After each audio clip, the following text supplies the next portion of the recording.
సమస్త ఘనత మహిమ ప్రభావాలు మన యేసయ్యకే చెల్లునుగాక. ఆశ్చర్యకరుడైన యేసుక్రీస్తు ప్రశస్త నామములో ఇక్కడ కూడి ఉన్న దేవుని బిడ్డలైన మీకు అందరికీ, అలాగే విశ్వాస వాక్కు అనే ఆధ్యాత్మిక కార్యక్రమాన్ని వీక్షించుచున్న మా శ్రోతలైన మీకు అందరికీ కూడా హృదయపూర్వకమైన ప్రేమ వందనాలు. ఎలా ఉన్నారు? బాగున్నారా? మీరు తప్పక బాగుండాలని మానక మా ప్రార్థనలో ప్రతి దినము మిమ్మల్ని మేము జ్ఞాపకము చేసుకుంటూ యథార్థంగా చెప్పగలము. తండ్రి అయిన దేవుని ఎదుట ప్రతి ఉదయం 4:30 నుంచి 6 గంటల వరకు ప్రతి అంశము కొరకు ప్రార్థన చేయుచున్నామనే విషయాన్ని మీకు జ్ఞాపకం చేస్తున్నాను.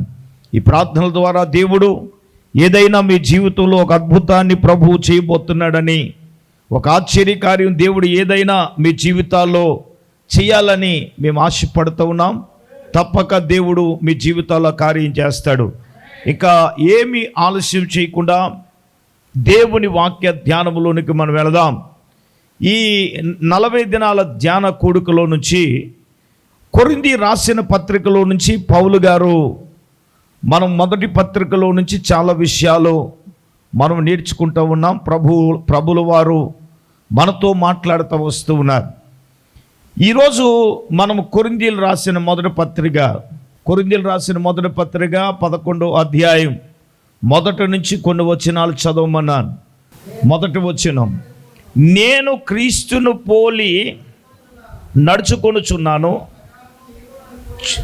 చూడండి మీరు కూడా నన్ను పోలి నడుచుకోండి అని పౌలు గారు మాట్లాడుతున్నారు.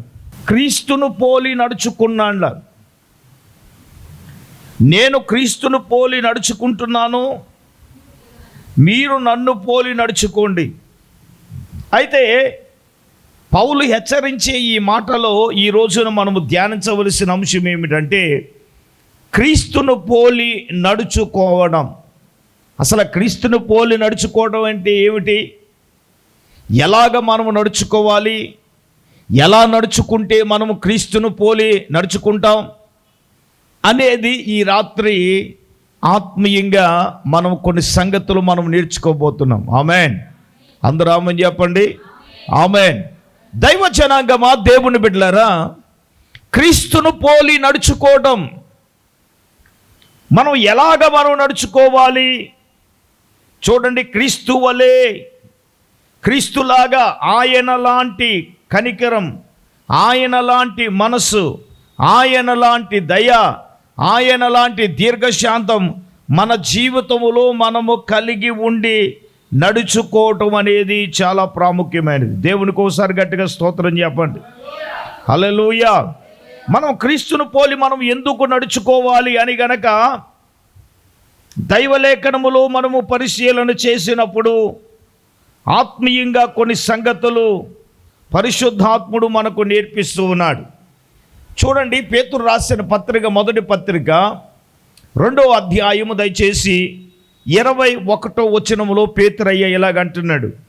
21వ వచనం, ఇందుకు మీరు పిలువబడితిరి, క్రీస్తు కూడా మీ కొరకు బాధపడి మీరు తన అడుగు జాడల యందు నడుచుకున్నట్లు మీకు మాదిరి ఉంచిపోయాను. గట్టిగా చేతులెత్తి స్తోత్రం చెప్పండి. దేవుని బిడ్డలారా, యేసుక్రీస్తును పోలి మనం ఎందుకు నడవాలి అంటే క్రీస్తు కూడా మీ కొరకు బాధపడి, ఆయన ఈ లోకానికి వచ్చింది ఎందుకోసం వచ్చాడండి? ఆయన వచ్చి ఎవరి కోసం బాధపడ్డాడండి? చెప్పండమ్మా. మీ కొరకు ఆయన బాధపడ్డాడు, మీ కొరకే గాయపరచబడ్డాడు, మీ కొరకే కొట్టబడ్డాడు, ఆయన మీ కొరకే నిందలు అనుభవించాడు. ఏమండి, మోము మీద ఉమ్ము వేయబడింది. ఈ బాధలన్నీ అనుభవించింది ఎవరి కొరకంటే నీ కొరకు, నా కొరకు, మన కొరకు. చూడండి, క్రీస్తు కూడా నీ కొరకు బాధపడి మనమందరము కూడా ఎవరు అడుగు జాడలలో, క్రీస్తు యొక్క అడుగు జాడలలో మనము నడుచుకున్నట్లుగా యేసు ప్రభు మనకేమించాడు? మాదిరి ఉంచాడు. ఇప్పుడు క్రీస్తులోనికి రావడం అంటే నీ ఇష్టానుసారంగా నడవడం కాదు, క్రీస్తును పోలి నడవడం. ఇక్కడ ఆయన తన అడుగు జాడలలో నడుచున్నట్లుగా ఎలా నడవాలి, ఎలా చేయాలి అనేది యేసు ప్రభువే మాదిరి ఉంచిపోయాడు. ప్రతిదీ కూడా ప్రార్థన ఎలా చేయాలో ఆయన చేసి మాదిరి చూపించాడు. ఉపవాసం ఎలాగుండాలో ఆయన మాదిరి చేసి చూపించి వెళ్ళాడు. అద్భుతాలు, శ్రమలు ఎలాగ సహించుకోవాలో ఓర్చుకోవాలో ఆయన మాదిరి ఉంచి వెళ్ళాడు. మీరు అవునన్నా కాదన్న వాస్తవం అదే. ఎలా మనము నడుచుకోవాలి, ఎలా మనము జీవించాలి, క్రీస్తును పోని ఎలా ఉండాలి అని ఏమంటే ఆయన మాదిరి, ఆ మాదిరి ఉంచాడు కదండి. చివరికి పాదశుద్ధి కూడా నేను చేస్తున్నట్టు మీరు చెయ్యండి అని ఆయన ఏముంచాడు? మాదిరి ఉంచి వెళ్ళాడు. యేసు ప్రభుల వారు అన్నిటినీ మాదిరే. ఇప్పుడు క్రీస్తును పోలి నడవడం అంటే క్రీస్తుకున్నటువంటి జాలిగుణం, క్రీస్తుకున్నటువంటి దయాగుణం, క్రీస్తుకున్నటువంటి ఏమండి అవన్నీ మన దైనందిన జీవితంలో, మన ఆత్మీయ జీవితంలో మనము వాటినన్నిటినీ కూడా ఆ యేసుక్రీస్తు ఏదైతే మాదిరి ఉంచాడో ఆ మాదిరిని మనం అనుసరించి ఆయన పోలి మనం నడవాలి. వాస్తవంగా క్రైస్తవులు అనుకునే మనం, దేవుని బిడ్డలము అనుకునే మనం, దేవుని బిడ్డలారా, వాస్తవంగా దేవుని పోలి నడవలేకపోతున్నాం. ఎవరు ఇష్టానుసారంగా వారు జీవిస్తున్నారు, ఎవరు ఇష్టానుసారంగా వారు బ్రతుకుతున్నారు. వీళ్ళకి క్రీస్తుతో అవసరము లేదు, క్రీస్తుకున్నటువంటి జాలి మనసు అవసరం లేదు, క్రీస్తుకున్నటువంటి దయాగుణం లేదు. వీళ్ళు ఎలా అనుకున్నారో అలాగ నడుచుకోవడం, నేనేమంటానంటే అది దైవ లేఖనం కాదు, వాక్య ప్రకారము కాదు, క్రీస్తును పోలి నడవడం కాదు. క్రీస్తు ప్రభుల వారు ఏమన్నారు? ఒకడంట ఒక అర్పణ తీసుకొచ్చి బలిపీఠం దగ్గర తీసుకుని వస్తే తోటి సహోదరునితో విరోధమైన భేదం ఏమైనా ఉంటే, ఒరే ముందు నువ్వు వెళ్ళి ఆ అర్పణ బలిపీఠము దగ్గర పెట్టి నువ్వు వెళ్ళి ఏం పడమన్నాడు ఆయన? ఆ వ్యక్తితో నువ్వు సమాధాన పడి నువ్వు రావాలి. క్రీస్తు చెప్పిన బోధలది. ఉన్న సమాధానమే లేకుండా చెప్పండి, ఈ రోజున అన్నదమ్ముల మధ్యలో సమాధానం ఉందా? తల్లిదండ్రుల మధ్యలో సమాధానం ఉందా? తల్లిదండ్రుల పిల్లల మధ్యలో సమాధానం ఉందా? ఏమంటే సమాధానం లేకపోవడానికి బోలన్ని కారణాలు. ఇప్పుడు యేసుక్రీస్తును కలిగి ఉన్న తర్వాత మరి నువ్వు వెళ్ళి ఆయన ఏమన్నారు? సమాధాన పడమన్నాడు. క్రీస్తును పోలి నడవడం అంటే అదే. ఎక్కడికి వెళ్తాం, దేనికైనా వెళ్తాం, ఎందాక వెళ్తాం అనేది లోకస్తుల మాట, అదే లోకస్తులు కలిగిన మాట అది. క్రైస్తవులంగా దేవుని బిడ్డలంగా మనం కూర్చుని అబ్రహాంకి వచ్చింది. అబ్రహాం పశువుల కాపర్లకి, లోతు పశువుల కాపులు గొడవ వచ్చింది. గొడవ వచ్చినప్పుడు అబ్రహాం ఏం చేశాడండి? లోతా రామన్నాడు, ఒరే బాబు మనం బంధువులు, నీ పశువుల కాపులకి నా పశువుల కాపులు గొడవ వచ్చింది కాబట్టి మనం కలిసి ఉండడం కుదరదు. ఏమన్నాడు అబ్రహాం? ఏమన్నాడు? ముందు పెద్దోడు కాబట్టి, ఒరే లోతా నువ్వు తూర్పు తట్టుకు వెళ్తే నేను ఎడం తొట్టుకు వెళ్తాను, నువ్వు ఎడం తట్టుకు వెళ్తే. ఇప్పుడు పెద్దవాడు చెప్తున్నాడు ఎవరితోటి? చూడండి, ఆదికాండంలోకి రండి, 5వ వాక్యం నుంచి చదువుదాం. 7వ వచనం వచ్చింది. అప్పుడు అబ్రహాము పశువుల కాపర్లకు, లోతు పశువుల కాపులకు కలహం పుట్టెను. ఆ కాలమందు కానానీయులు, పెరిజ్జీయులు ఆ దేశములో కాపురమున్నారు. కాబట్టి అబ్రహాం మనం బంధువులము గనుక నాకును నీకును, నా పశువుల కాపులు నీ పశువుల కాపులకి ఏమి ఉండకూడదు. ఎంత అద్భుతమైన మాట! అబ్రహాం అంటున్నాడు, రే మనం బంధువులం, నీకు నాకు మధ్యలో ఏమి ఉండకూడదండి. మరి దేవుణ్ణి నమ్మిన ప్రజలుగా మనకి ఎందుకు కలహం ఉండకూడదు? కలహాలు ఎందుకు మనకి చెప్పండి? ఉన్న ఆస్తుల గురించి కలహాలా? లేకపోతే వ్యాపారం గురించి కలహాలా? ఉన్న బంగారం గురించి కలహాలా? ఉన్న మాయిదారు ఇల్లు, చిన్న ఇల్లు కోసం కలహాలా? దేనికోసం కలహాలు? ఇక్కడ పెద్దవాడు అబ్రహాము. పెద్దవాళ్ళకు ఉండాలి జ్ఞానం, బుద్ధి, వివేకం. ఇంతకన్నా పదాలు నేనేం వాడలేను.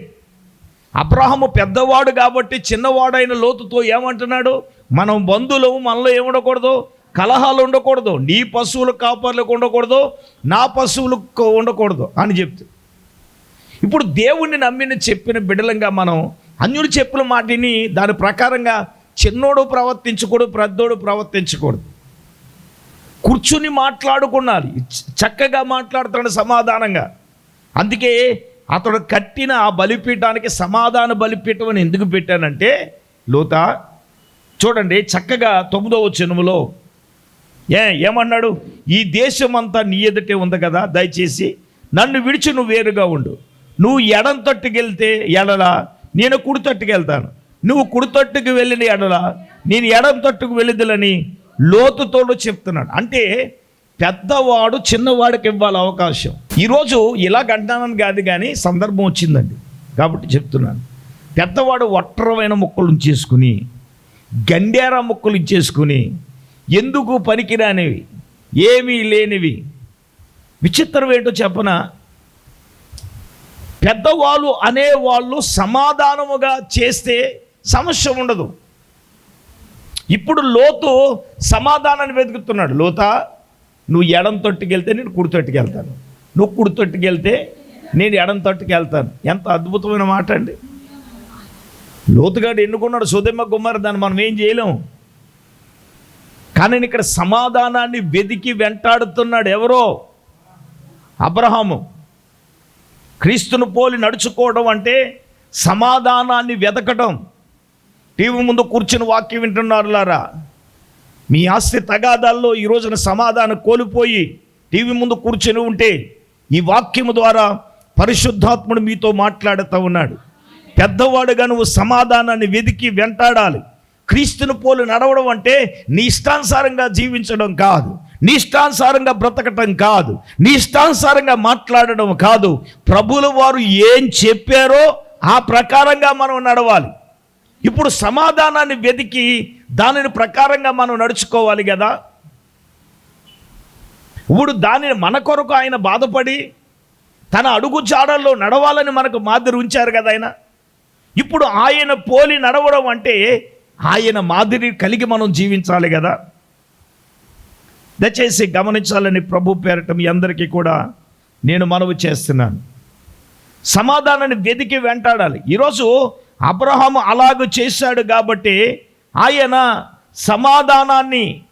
సమాధానంగా వెళ్ళాడు.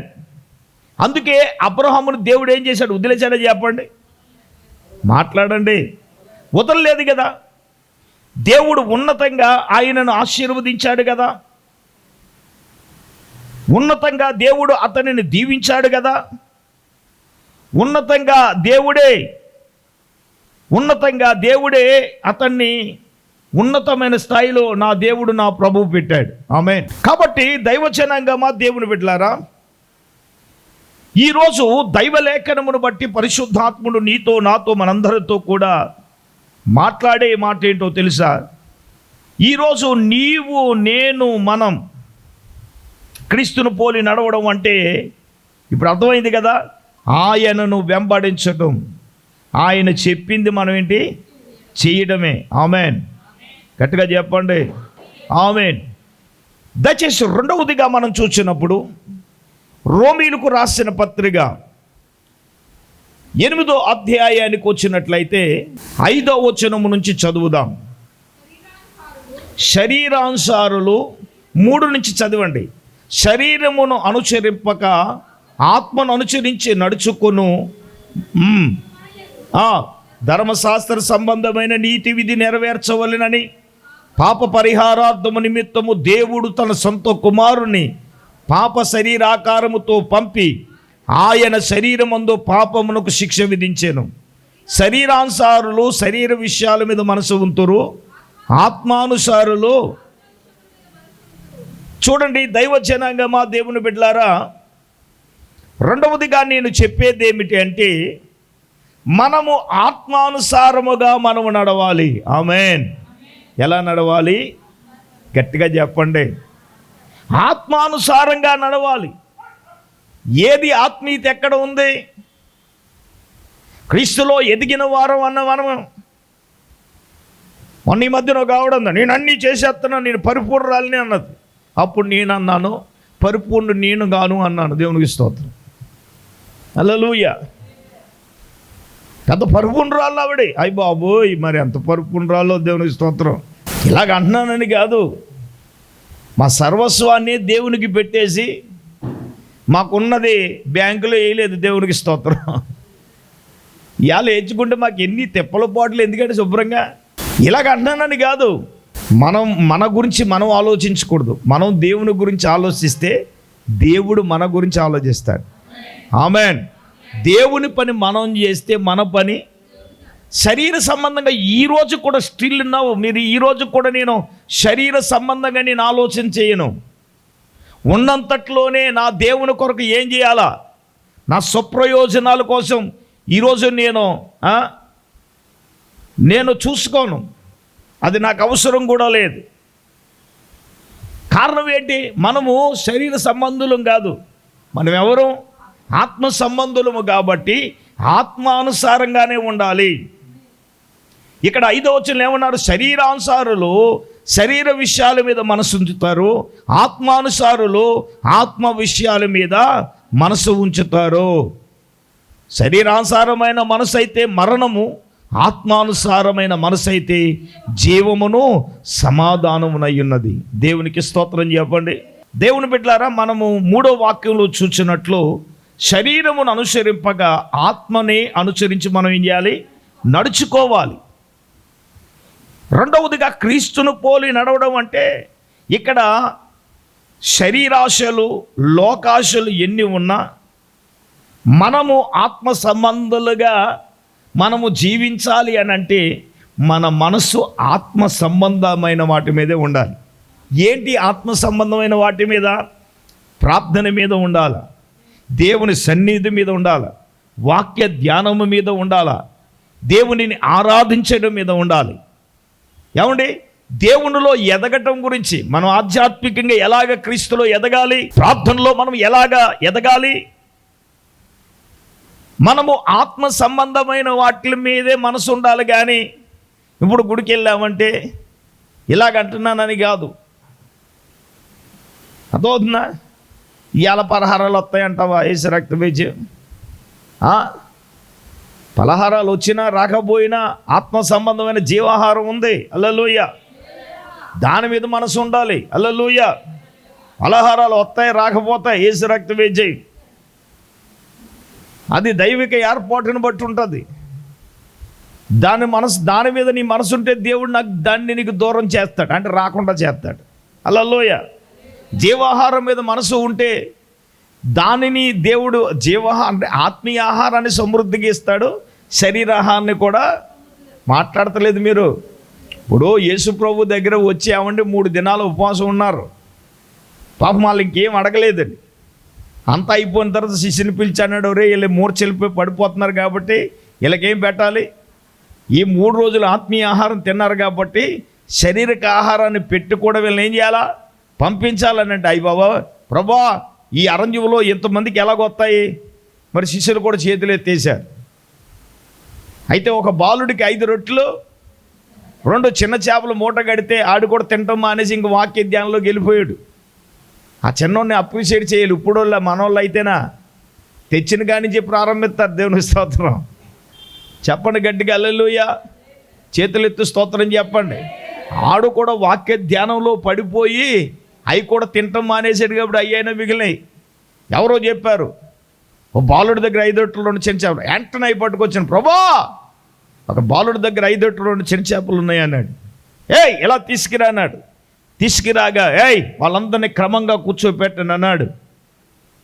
ఆ రొట్టెలు ఆకాశం చేతులెత్తి కృతజ్ఞతాస్తుతులు చెల్లించి విరిచి, బైబిల్లో ఏం రాయబడింది? ఆరు తిని తృప్తి పొందగా అని ఉంది. ఏముంది? తిని తృప్తి పొందగా 12 గంపలు మిగిలిన అని వాక్యంలో ఉన్నాయి. ఇప్పుడు చెప్పండి, 3 రోజులు ఆధ్యాత్మిక ఆహారం దేవుడు ఫుల్గా పెట్టాడు, తర్వాత శరీర సంబంధమైన ఆహారం వెళ్తా ఫుల్గా పెట్టాడు. వాళ్ళ మనసు ఆత్మ సంబంధమైన దాని మీద ఉంది కాబట్టి వాళ్ళకి దాహం లేదు, ఆకలి లేదు. కూర్చున్నవాడు లెగితే ఒట్టేసి రక్తమే జయం. హల్లెలూయా. 3 రోజులు ఎలాగున్నారో చూడండి.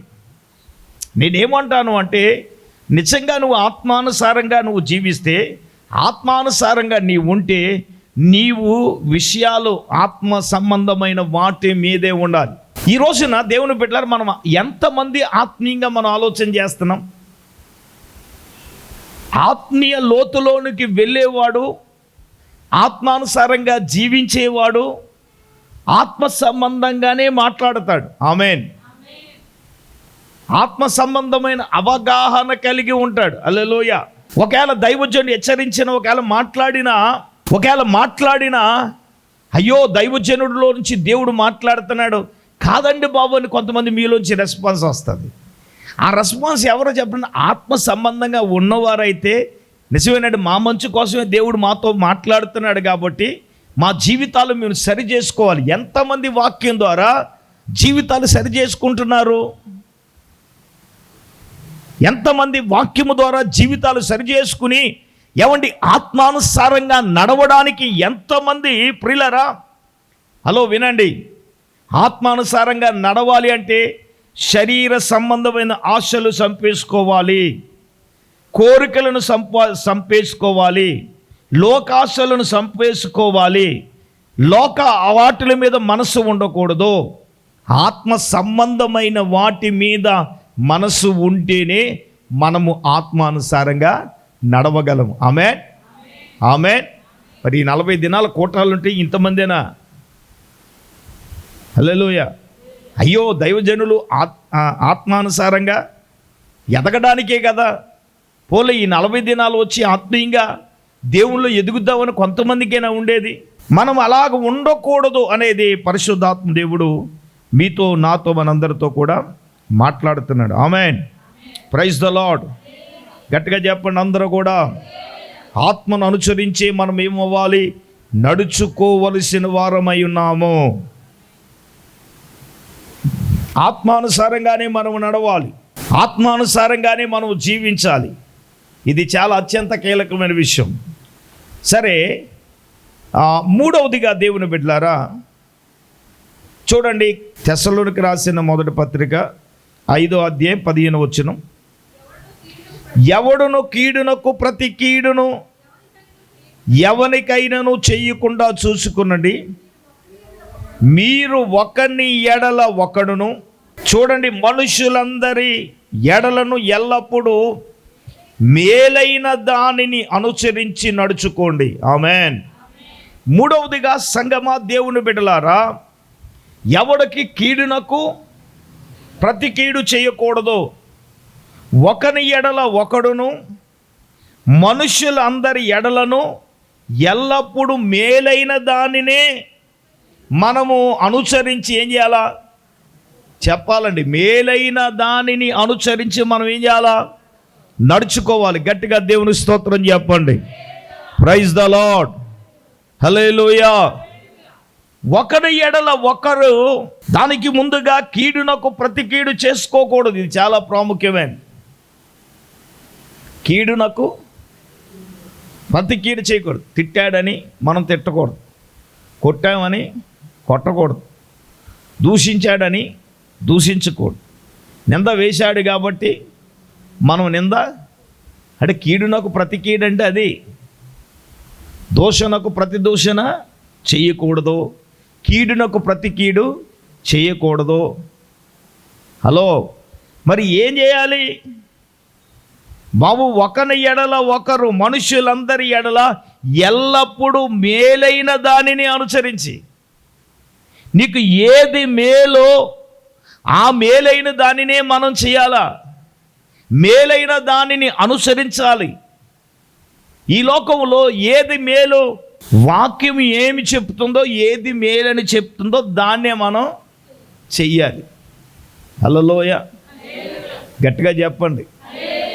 మేలైనది చేయి ఎరుగియు అలాగ చెయ్యకపోవటము పాపమని వాక్యం చెప్తుంది. మేలైన దానిని మనము చేయాలి, మేలైన దానిని అనుసరిస్తూ మనం నడుచుకోవాలి.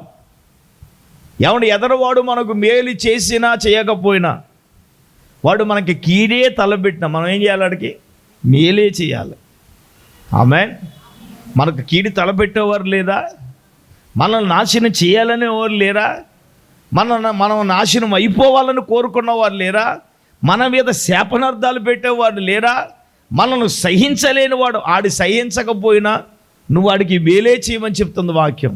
కొరడాలతో కొట్టినా, మోము మీద ఉమ్మి వేసినా ఆయన అన్నారు, తండ్రి వీరేమి చేయుచున్నారో వీరు ఎరుగును గనక వీరిని ఏం చేయమన్నాడు. ఏమన్నా అంత గొప్ప మనసు మనకుంటే మన జాతకాలు ఎప్పుడూ మారుండేవి, మన పరిస్థితులు ఎప్పుడో మారుండేవి, మన స్థితిగతులు ఎప్పుడో మారుండేవి. ఈ రోజున కీడు చేసిన వాడేలా ద్వేషమే నిండి ఉంది కదా. ఆడు ఇప్పుడు దొరికిద్దాడా, ఆడు ఇప్పుడు నొక్కేద్దామని చూస్తున్నాను, వేసి రక్త వేజే. అది మేలైన దానిని అనుసరించడమా? కానే కాదు. నువ్వు నీకు ఏది చేసినా, ఇందాక ఒక డిస్కషన్లో నాకు ఆపోజిట్ ఉన్న వ్యక్తితో అదే చెప్పాను. నేనేమనలేదు. నా స్థానంలో నీవు ఉండి ఆలోచిస్తే నువ్వు నాకు చేసిన దానికి నువ్వు ఏం చేస్తావో తెలుసుకో అంటే నోరు తెల్లబెట్టి ఆలోచించాడు. నేనే చెప్పాను, నా స్థానంలో నువ్వు ఉంటే చెలరేగిపోదు, వేసి రక్త వేచి మీటింగ్ జరగనివ్వవు, మనుషులు అదే విని కలం దొక్కేస్తావు. కానీ నేను అట్లా చేయలేదు. ఎందుకో తెలుసా? నీ మేలు కోరి. Amen, amen, amen.